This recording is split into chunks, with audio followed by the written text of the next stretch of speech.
नात गुरुच शेवटाला जावं, कधी गुरुला बेमान व्हावं. पूजा गुरुची केली चेल्यांनी साऱ्या जात, गुरुभक्तीचं चंदन गुणगान.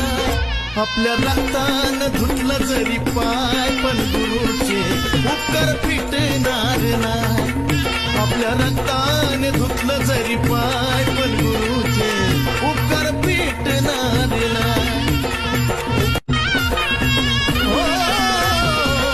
नात गुरुच शेवटाला जावं, कधी गुरुला बेमान व्हावं. पूजा गुरुची केली चेल्यांनी साऱ्या जात, गुरुभक्तीचं चंदन गुणगान. आपल्या रक्तानं धुतलं जरी पाय, पण गुरुचे उपकार फिटणार नाही. आपल्या रक्ताने धुतलं जरी